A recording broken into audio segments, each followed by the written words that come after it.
പ്രിയപ്പെട്ടവരെ, ഇന്ത്യ-US വ്യാപാര കരാർ പ്രഖ്യാപിച്ചതിന് പിന്നാലെ രൂക്ഷ പരിഹാസവുമായി കോൺഗ്രസ്.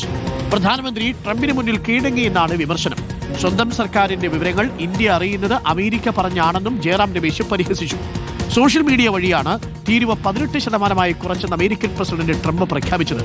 ട്രംപിന് നന്ദി പറഞ്ഞ പ്രധാനമന്ത്രിയും ധനമന്ത്രിയും രംഗത്തെത്തുക കൂടി ചെയ്തു. പി ആർ സുനിലുണ്ട്. P R Sunil, very good morning. P R Sunil, ഇതിനകത്തൊരു ഗുരുതരമായ വീഴ്ചയുള്ളത് ലോക്സഭ കൂടിക്കൊണ്ടിരിക്കുന്ന സമയമാണ്. പാർലമെന്റിൽ സഭ സെഷനിലാവുന്ന സമയത്ത് പ്രതിപക്ഷാംഗങ്ങളും രാജ്യവും ഇത്തരത്തിലൊരു കരാറിനെ കുറിച്ച് അറിയേണ്ടത് സോഷ്യൽ മീഡിയയിലൂടെയാണോ എന്നുള്ളതാണ് ഏറ്റവും പ്രധാനമായ ചോദ്യം.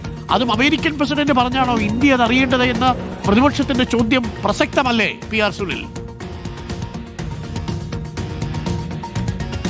അരുൺ, ഉറപ്പായും ഇപ്പോൾ കോൺഗ്രസ് നേതാവ് ജയറാം രമേശ് പറഞ്ഞതുപോലെ ട്രംപ് നിർഭർ ഭാരതം എന്ന നിലയിലേക്ക് കാര്യങ്ങൾ മാറുകയാണോ എന്ന തരത്തിൽ വലിയ വിമർശനങ്ങൾ ഉയരുകയാണ്. അരുൺ ചൂണ്ടിക്കാണിച്ചത് വളരെ പ്രസക്തമായ കാര്യമാണ്. ഇന്ത്യയെ സംബന്ധിച്ച് വളരെ പ്രധാനപ്പെട്ട ഒരു വിഷയമാണ് അമേരിക്കയുമായുള്ള ഈ വ്യാപാര കരാർ എന്നത്. അപ്പോൾ ആ വ്യാപാര കരാർ തീർപ്പായി, അല്ലെങ്കിൽ ആ വ്യാപാര കരാർ യാഥാർത്ഥ്യമായി എന്ന് American president Donald Trump social മീഡിയയിലൂടെ പറയുമ്പോഴാണ് ഇന്ത്യ തന്നെ അറിയുന്നത്. അതിനുശേഷമാണ് പ്രധാനമന്ത്രി നരേന്ദ്രമോദി ഇങ്ങനെയൊരു സംഭാഷണം നടന്നു, നന്ദി എന്നൊക്കെ പറഞ്ഞൊരു സന്ദേശം എക്സിൽ പോസ്റ്റ് ചെയ്യുന്നത്. അപ്പോൾ ഈ രീതിയിലാണ് ഇപ്പോൾ രാജ്യത്തെ കാര്യങ്ങൾ നടക്കുന്നത് എന്ന വിമർശനമാണ് ഏതായാലും കോൺഗ്രസ് ഇപ്പോൾ ശക്തമായി തന്നെ ഉന്നയിക്കുന്നത്. നമുക്കറിയാം, നേരത്തെ ഓപ്പറേഷൻ സിന്ദൂർ ഉണ്ടായ സമയത്തും ആ സീസ് ഫയർ പ്രഖ്യാപിക്കുന്നത് ഡൊണാൾഡ് ട്രംപ് ആയിരുന്നു ആദ്യം. അതിനുശേഷമാണ് പിന്നീട് കേന്ദ്ര വിദേശകാര്യ സെക്രട്ടറി വാർത്താ സമ്മേളനം നടത്തുന്നത്. അപ്പോൾ ട്രംപ് ഇന്ത്യയുടെ കാര്യങ്ങൾ തീരുമാനിക്കുന്ന നിലയിലേക്ക് കാര്യങ്ങൾ പോകുകയാണോ എന്ന പ്രതിപക്ഷത്തിന്റെ ചോദ്യം പ്രസക്തമാണ് എന്നുള്ള കാര്യത്തിൽ യാതൊരു സംശയമില്ല.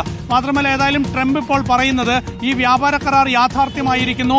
അമേരിക്കയിൽ നിന്ന് സാങ്കേതിക, ഊർജ, കാർഷിക ഉൽപ്പന്നങ്ങൾ ഇനി ഇന്ത്യയിലേക്ക് ഇറക്കുമതി ചെയ്യും, തീരുവയില്ലാതെ എന്നാണ് പറയുന്നത്. അപ്പോൾ കാർഷിക ഉൽപ്പന്നങ്ങൾ ഏതൊക്കെ ഇന്ത്യയിലേക്ക് ഇറക്കുമതി ചെയ്യും എന്നത് വളരെ പ്രധാനപ്പെട്ട വിഷയമാണ്.